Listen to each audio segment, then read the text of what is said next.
यह कहानी पूरी तरह से काल्पनिक है। इसका किसी व्यक्ति या धर्म से कोई संबंध नहीं है। शादी के 1 साल तक मेरे पति ने मुझे छुआ तक नहीं। उसके बाद जो हुआ उसने मुझे हिला कर रख दिया। इस बात से बिल्कुल भी इनकार नहीं किया जा सकता कि परिवार में लड़की पैदा होते ही उसे शादी का सही मतलब सिखा दिया जाता है। मुझे भी बचपन में यही सिखाया गया था कि शादी एक पवित्र बंधन है जिसे हर कीमत पर संजो कर रखना चाहिए। शायद ऐसा इसलिए भी क्योंकि मेरे माता पिता और भाई बहनों की मैरिड लाइफ बहुत ज़्यादा खुशहाल थी। यही एक वजह भी है कि मैं इस तथ्य पर विश्वास करने लगी थी कि जिससे भी मेरी शादी होगी उसके साथ मैं कदम से कदम मिलाकर चलूंगी। लेकिन मेरे साथ ऐसा नहीं हुआ। समय के साथ मुझे समझ आया कि कैसे हम दूसरों की खुशियों की परवाह करते हुए खुद की खुशी को दांव पर लगा देते हैं। जब मेरी शादी हुई थी तो मैं उस समय केवल 22 साल की थी। अपनी शादी को लेकर मैं बहुत ज़्यादा एक्साइटेड थी। ऐसा इसलिए क्योंकि मुझे यकीन था कि मेरे माता पिता की तरह मेरा वैवाहिक जीवन भी काफ़ी अच्छा होगा। उन्होंने मेरे लिए एकदम सही इंसान चुना होगा जो मुझे हमेशा खुश रखेगा।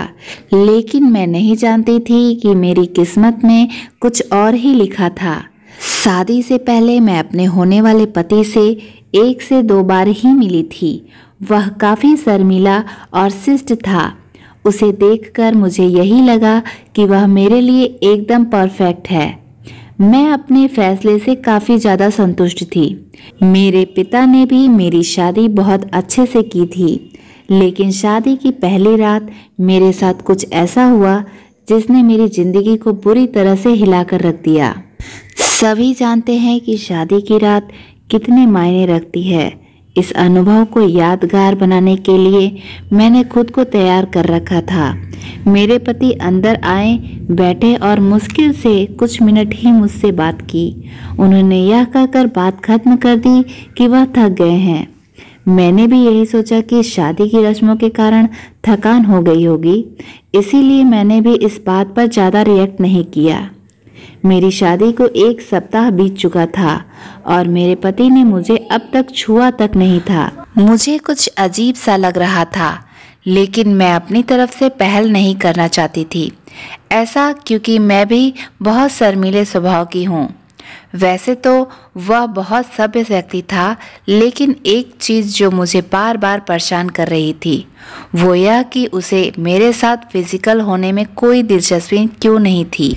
यही नहीं, जैसे जैसे समय बीतता गया उसके साथ रहकर मुझे ऐसा लगने लगा था वह मेरे पति बनने के बजाय दोस्त बना रहना ज़्यादा पसंद करते हैं। महीने बीतते गए, वैसे ही मुझे हर रोज़ एक नई चीज़ का अनुभव होने लगा। लेकिन अब भी हमारे बीच न्यू कपल वाली फीलिंग नहीं थी। ऐसा लग रहा था कि शादी करना और इसे बनाए रखना उनकी मजबूरी बन गई थी। मैंने कभी उनसे शिकायत नहीं की। ऐसा इसलिए क्योंकि वह बेहद नेक दिल और दयालु इंसान था। मुझे उनके साथ किसी तरह की कोई दिक्कत नहीं थी। लेकिन इसके बाद भी मुझे लगता था कि मेरी शादी में कुछ कमी थी। हमारी शादी को 1 साल बीत गया और हमारे बीच छोटी सी बात को लेकर झगड़ा हो गया जो वास्तव में गंभीर लड़ाई में बदल गया। मेरे मन में गुस्सा था तो मैंने कह दिया कि मैं एक पति के लिए तरस रही हूँ जो मुझे कभी नहीं मिला। जैसे ही मैंने ये शब्द बोले मेरे पति एकदम से चुप हो गए और वे बिस्तर के किनारे पर जाकर बैठ गए। मैंने जब उन्हें रोता हुआ देखा तो मैं चुप हो गई। मैं दंग रह गई। ऐसा इसलिए क्योंकि मैंने आज तक उन्हें मेरे सामने कभी इतना कमज़ोर होते हुए नहीं देखा था। मैंने उन्हें परेशान देख दिलासा दिया। तभी उन्होंने मुझसे माफ़ी मांगी और कहा कि उनका इरादा मुझे चोट पहुंचाने का बिल्कुल भी नहीं था, लेकिन उन्हें महिलाएं पसंद नहीं हैं। मैं कांपते हुए अपनी जगह पर खड़ी हो गई। उन्होंने कबूल किया कि वह समलैंगिक है। मैं कुछ समझ नहीं पा रही थी। मैंने फिर पूछा कि आप समलैंगिक हैं? तो उसने मेरी तरफ देखा और कुछ नहीं कहा। मैं यही सोच रही थी कि मेरी शादी बस एक दिखावा थी। मैं बिस्तर पर चुपचाप लेट गई और हकीकत से भागने के लिए सोने की कोशिश करने लगी। लेकिन मैं अच्छे से जानती थी कि यह सपना नहीं है। मेरे पति पुरुषों को पसंद करते हैं। मुझे यह बात हर हालात में स्वीकारनी थी, लेकिन इस दौरान मेरी अपनी खुशी का क्या? मैंने अपनी खुशी की परवाह न किए बगैर उनके साथ जीवन भर शादी का ढोंग रचने का फैसला किया। हालांकि मुझे धोखा देने के लिए उन्होंने मुझसे माफ़ी मांगी। उन्होंने कहा वह सब कुछ मुझे बताना चाहते थे, लेकिन उन्हें लगा कि वैवाहिक जीवन में व्यस्त होने के बाद शायद वह बदल जाएंगे। लेकिन ऐसा नहीं हुआ। हमने फैसला किया कि अब ऐसा नहीं चल सकता। हमें किसी न किसी निष्कर्ष पर तो पहुंचना ही था। ऐसे में हमने तलाक की अर्जी दायर की, जिसकी वजह से हमारे परिवार के बीच संबंध खराब हो गए।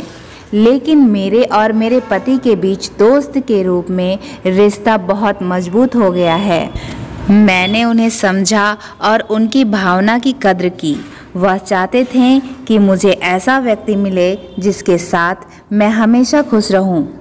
हमारा यह कदम उन बंधनों से मुक्त करने के लिए ज़रूरी था जो हमें दुखी और अधूरी शादी में जोड़े रखना चाहते थे। लेकिन मुझे खुशी है कि हमने समाज की परवाह नहीं की, बल्कि अपनी खुशी के बारे में सोचा।